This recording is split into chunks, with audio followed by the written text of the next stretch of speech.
story impact. 10 seconds there. 1, 2, all pre-record on my count. 7, 6, 5, 4, 3, 2, roll A, straight up on A. We're ready to go into fast time if you are. Live from the authority of South Florida, The Rich Stevens Show starts now. Doing a real good show up there. I think we're proving our point, old buddy.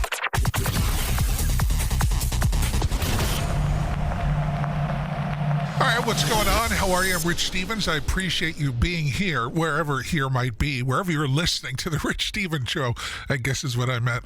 I appreciate it. Thank you. It means a lot to me, and hopefully you'll share this with your friends and family and your neighbors and people you like and people you don't like. I had to get on here because there's some things that are going on that are just amazing to me. I mean, between an offensive tweet and then a significant revision, the New York Times, the way they handled the new sexual misconduct allegations against Supreme Court Justice Brett Kavanaugh, I mean, it attracted almost as much attention as the accusation itself. And, of course, that story gave the president and his allies fresh ammo in his campaign against the media, where the Times, obviously already a favorite target, because the Times is just another piece of crap. I mean, it's not what it once was. Let me just put it to you that way. But the revelation that led several Democratic presidential contenders to call for impeachment of Judge Kavanaugh came in the 11th paragraph of a story labeled News Analysis. It ran in Sunday's opinion section. I don't know if you saw it or not, but this is what the Times is good for, stuff like this. So the story is based on an upcoming book by Times reporter Robin Pogrebin and Kate Kelly. It's called The Education of Brett Kavanaugh, an Investigation. It's about the junior justices' brutal confirmation battle last year. You remember that fiasco, that circus that went on. Anyway, it's headlined, Brett Kavanaugh fit in with privileged kids. She did not. And the story was pretty much about Deborah Ramirez, who's a Connecticut woman who alleges that Kavanaugh, as a freshman at Yale back in, ready, 1983, in 1983, pulled down his pants and thrust his business at her. Kavanaugh's denied those claims. But the authors say that they've uncovered a similar story involving Kavanaugh at another freshman year party. Again, this is 1983, where he supposedly exposed himself and friends pushed his business into the hands of a female student. And the story, the classmate Max Steyer reported the incidents to the FBI, and senators at Kavanaugh's nomination was being discussed. But the story that Steyer would not discuss it with the authors, and Kavanaugh would not comment on the story. I guess it didn't help. But this is the kind of crap that it just continues. Like the stuff that's going on right now with the 4-hour grilling that they had this morning, yesterday morning rather, with the House of the headed by, is it just me or does Adam Schiff? There's something about him, the way he looks is just, I don't know how to describe it, but there's just something about him, and honest to God, whether he was Democrat or Republican, I say the same thing. He's just funny looking. Not that I'm so great looking, but I'm just saying he's funny when you look at him. And again, what I don't understand is, in this country, you are presumed innocent until proven guilty.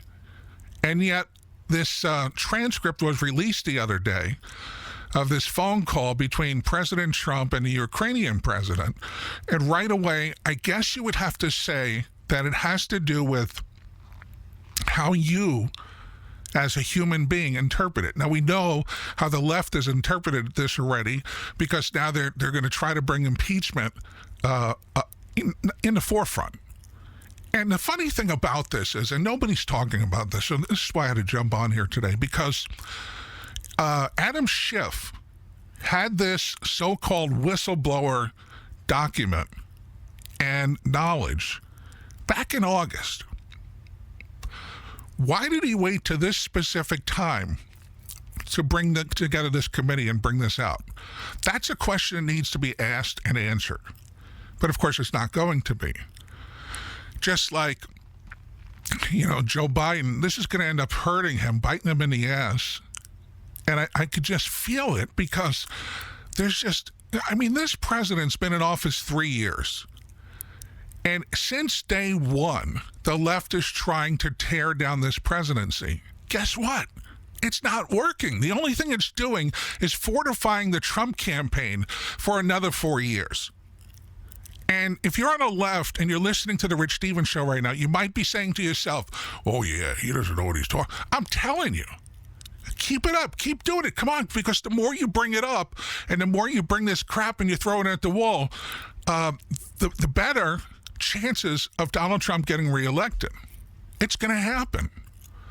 And the reason it's going to happen is because the country, the American people, not the people in Congress, but the American people, not to say they're not American, but I'm just saying these are career politicians. And they see everything slipping away from them a second time. And that's why they're coming up with, stuff when you throw the crap at the fan and eventually something's going to stick. That's exactly what their MO is. That's exactly what they're doing and have been doing. And so far, guess what? Nothing stuck. Remember the whole Russian thing? Russia. We heard about this for 2 years, spent $40-something million, and nothing came of it. Now we're going to do the same crap again for the next 2 weeks. You're going to see these hearings. Some you won't see, by the way. And I also got to tell you, here's the funny thing. This so-called whistleblower did not witness any of this firsthand. We do know it's a he, apparently. He has this information, this knowledge, from second and third parties. It's very dangerous that we're in this world today that all somebody has to do is raise a hand and say that, so-and-so pulled his pants down, or so-and-so told a dirty joke, or so-and-so heard from so-and-so and so-and-so that the president made a phone call to the Ukrainian president with a room full of people witnessing and hearing this conversation, because all calls are either monitored or recorded. I think both, probably, from what I remember. And because this person's, it's just as funny as when you have somebody at a network. Let's use NBC as an example. I like watching nightly news. I preferred it with Brian Williams much more than Lester Holt. Lester Holt just doesn't seem real to me. But it's when you compare it to the other two networks, ABC and CBS, I prefer to watch the NBC nightly news, even though I like Brian Williams better. But here's the thing. What was the point I was going to make? Oh, yeah, they always say, last night on the news, they had Halle Berry, who's their White House correspondent. She's at the White House. And she says, I can tell you from high-level ranking officials inside the White House that they are scrambling because of this impeachment talk now, and they're very upset. Now, just stand back for a second and just humor me here for a moment. Who in their right mind that's on the presidential staff of Donald Trump would talk to anybody from a mainstream media outlet and say that, there's a lot of tension inside the White House and things are very, very, in turmoil right now? Who's going to do that? If you believe for 1 second that anybody in that White House is going to speak to somebody from NBC off the record or on the record, but this was off the record. It's always off the record. My sources inside the White House tell me that's the way they do it. I mean, the mainstream media, they're the ones that are causing 98%, well, maybe 99% of all these issues that have been going on for the last 3 years, because they will either put something together, whether it's from 1983. I mean, let's go back to Judge Kavanaugh for a second. Do you really care I mean, ask yourself this question. Do you care if he did this in his freshman year at college in 1983? People grow up. People do different things. It's kind of like somebody that was a Republican many years ago and then changed to be a Democrat, or a Democrat and then changed to be a Republican. Should that be held against that person? Because that's where we've gotten to at this point. Let's see what we can dig up. And this is not the Bill Cosby case. That's a totally different thing. This is not that Weinstein case. That's a totally different thing. And by the way, both of those, funny how those are, they must both be very happy because they're not anywhere in the news at all. It's kind of like fell off the front page, fell off every page, as a matter of fact. And yet somebody tries to tarnish the reputation of Judge Kavanaugh because he did something stupid. But can you actually call it stupid? I mean, just me saying that, I'm thinking to myself, let's be real. You and I talking right now. You're listening, I'm talking. Do you care about something that was done in 1983? I mean, it's funny just saying it out loud for a second. But you have to wonder. The Democrats are not going to give up. They're going to continue this crap until right up to the election. And no matter who the nominee is, it is going to get nasty. And quite frankly, all this time I thought it was going to be Joe Biden. But now I'm starting to wonder if it's going to be Elizabeth Warren and not Joe Biden. Now, if Elizabeth Warren wins the nomination, will she then ask Joe Biden to be her vice presidential candidate, or partner, whatever, vice president candidate? It's a strange world that we're in right now. It's not only is it strange, but it's, we're at a very dangerous point in our lives. Now, here's a story. This happened here in South Florida yesterday. There was a cop from Margate that went to Lantana to buy drugs. And he was there was a sting that was set up and they nailed the guy. That's a problem. That's a tremendous problem when a cop is buying drugs. Cops are supposed to be held to a higher standard. Now, at one time, the media was held to a higher standard, too, but right now, it's just like a huge free-for-all. They do whatever the hell they want, and nothing's verified anymore. I remember saying this on the radio numerous times. I'm going to say it again. There was a time when you had to say who your source was, or at least have, something to back it up. When Halle Berry from NBC is standing out in front of the White House and she says, high level people inside the White House, my source is inside the White House, tell me that, blah, blah, blah. It's not going to happen. There's no way it's going to happen. They're just not going to do that kind of crap. But there's people that believe this. There was a time, and I know we've talked about this numerous times, but I got to bring it up again. There was a time when you had, before cable came around, CNN is such a joke, it's not even funny to watch. It's predictable. I challenge you to sit there and watch CNN and Fox. Fox is just as bad. I am not a follower of Fox. I hate Fox News, as a matter of fact. I can't stand when I talk to a friend of mine, and we're on Skype together with some other people, and he's got Laura Ingraham playing in the background, and I cringe because I just can't stand her voice. I don't like her. But Fox has gotten just as bad as the other networks. Now, here's the thing. There was a time when there was no cable, and there were only, when I was a kid, I think we had, 10 channels? But there was ABC, NBC, and CBS were the local, the big networks. I don't even know what the other one. Oh, we had WPIX in New York, and WWOR, Channel 9. So we had Channel 9, Channel 11, we had Channel 5 was Metro Media, I don't know what I can't remember. Oh, they had a local newscast too in New York. But ABC, NBC, and CBS had the national news. And back then, those were the only news sources. There was no Twitter. There were no, instant live Facebook videos or anything like this, or Amazon Fire TV or Roku TV, any of these things where people, or YouTube even, where people could post videos. Now, there's so many things, and whatever you believe, do a couple typing out on the keyboard, and you'll find it online, whether it's your side of the story or the other side of the story.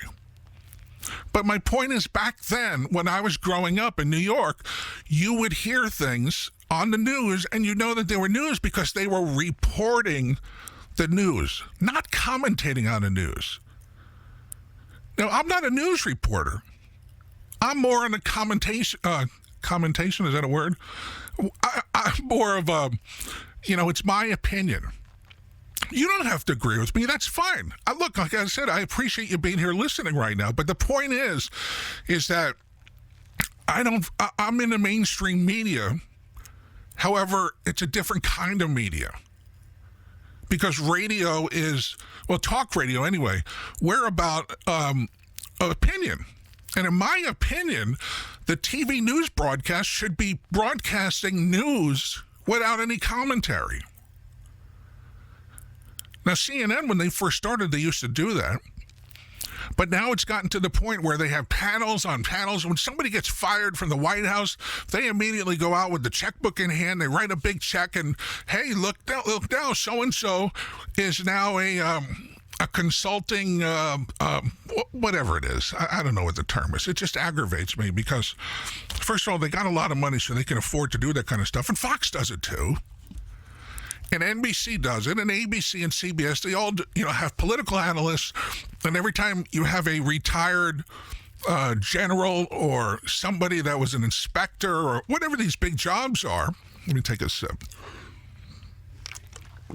They have their careers ahead of them. But let me ask you this, because I know a lot of people, every time I post something on Facebook, people, they just are up in arms. Oh, Trump is, I mean, some of the things they're saying about President Trump are so disgusting and so appalling to me, and they should be to you too. Several years ago when George W. was president, I did not like him. I just didn't like him. I didn't think he was a good president. I was fortunate enough to meet him. I was honored to be on Air Force One and in his presence, and all of a sudden you forget whether you like him or not. It's just, wow, this is the president. But I would never say anything bad about any president. A lot of people had a problem with President Obama. I didn't like everything he did, but I would never get on the radio and say things, nasty things about him, nor did I do it on Facebook, ever. Go back and look at my Facebook. You won't find anything like that, because the whole point of the office of the President of the United States, you have to respect that person, whoever it is. Oh, not my president. It is your president. He's all of our presidents. And whether you like him or not, and whether you don't agree with or approve of what he's doing, he's still your president. Sorry, got to wake up. He's your president. Hey, I'm sorry. I'm just, I had to talk about this stuff. I mean, I write something on Facebook, and this just goes to show you how bad it is. And the language is awful. Now, I've used bad language before about things, but never about a president. I just wouldn't do that. But I was brought up differently. But people on my Facebook have written and put memes on that are so freaking nasty. It's ridiculous. And I believe in freedom of speech, which we're all entitled to. But I'm also a big believer in you're innocent until proven guilty. See how I did that like 360 from where we started till now? But that's very important to realize. This president was guilty on February 21st, 2007. Is it 17 or 16? 16, yeah. And it's just, you got to give it a break already. Now, I'm sorry if you're listening to this right now, and I'm not sorry that you're listening, but if you agree with me, that's good. But if you're one of these people that don't agree with me, this is meant for you. You just need to wake up a little bit. I mean, think about this. Put yourself in the position of Judge Kavanaugh or President Trump or whoever it is. I don't care who it is. And somebody goes into your boss and they say that you harassed another employee, whether you're a guy or whether you're a girl, and your boss sends this to you, and you're going to be suspended for 1 week without pay. And then you say, well, wait a minute, I didn't do anything.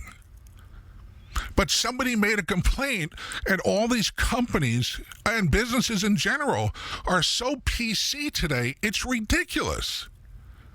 I remember a few years ago, there was a firefighter, I think it was in Miami-Dade, that wrote something on his private Facebook page, which was for friends only. In other words, if you weren't friends with him, you go to Facebook, you couldn't read his posts. And somebody, which was one of his friends, actually took a screenshot of something he wrote that was very derogatory. Now, what he said was not nice at all. But he said it on his own personal Facebook page, and the only people that could see it are his friends, except for this one friend. What a prick to take a screenshot and send it into the chief of the fire department, and the guy ends up getting fired because of something he wrote on a public forum, even though it was a private Facebook wall timeline on a public forum. Now, how do you feel about that? And when I see things like that happening, I know it's going to get worse.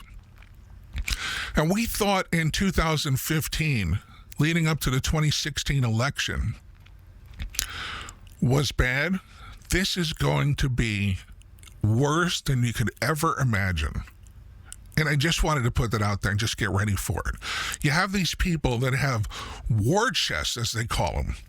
Millions and millions of dollars. Remember what they spent on the last campaign? I remember Hillary spent over $100 million to try to get elected. And let me remind you, according to the mainstream media, she was already moving into the White House.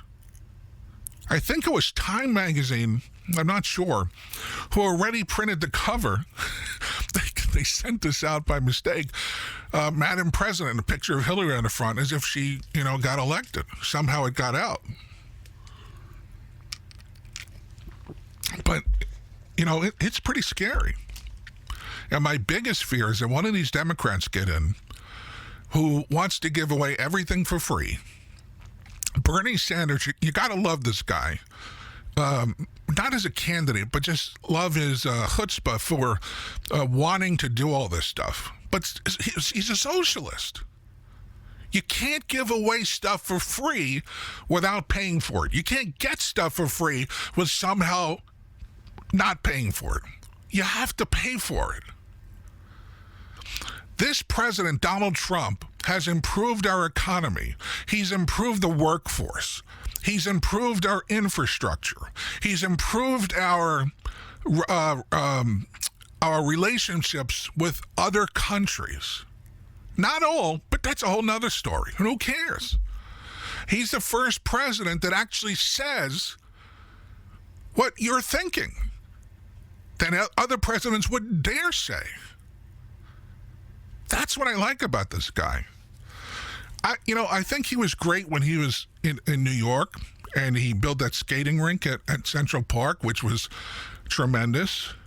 And every time that I've met him, he's always been very cordial, but very real. And that's the difference. I remember when he was on this program, and I did an interview the first time he was on, where I had him, I said, will you, what's the term? Will you humor me and just play a little game with me? And I could tell he was a little bit reluctant, but he did it anyway. He's a good guy. You just got to get to know him. And the only way that a lot of people get to know this guy is from the mainstream media. And that's a lot of crap because you're not getting the true story. I'm sure you know that I'm very close with Eric Trump, the president's son, and we've had conversations like this personally. And he's told me some stories that I'm not going to, go and release information of private phone calls or whatever. email back and forth, but some of the things he's told me that we don't even hear about are just, they're mind-blowing. It's incredible to me how anything like this could happen. But this is where we're headed in 2019 into 2020 into a new campaign. All right. I don't do a lot of political stuff, but this just bothered me. I had to get this out of the way. I appreciate you listening, taking time to listen. I wanted to tell you, maybe I'll save this for another broadcast, but I wanted to tell you the story that what happened to me at Costco last week. But I'm going to save that, okay? Because I'm all riled up now. So I can't go from being frustrated into something that's funny. It's just not right. But I think I've made my point today. And I hope you will like this and share this and, do whatever you want to do. You can, always email me. Or you could text me, 305-707-7878. That's my personal cell, 305-707-7878. So you can leave me a voicemail or you can text me, 305-707-7878. Whatever you want to do. I would love to hear from you. And I really appreciate you taking time to listen to The Rich Stevens Show. It means a lot to me. A lot. It really does. You're listening to The Rich Stevens Show.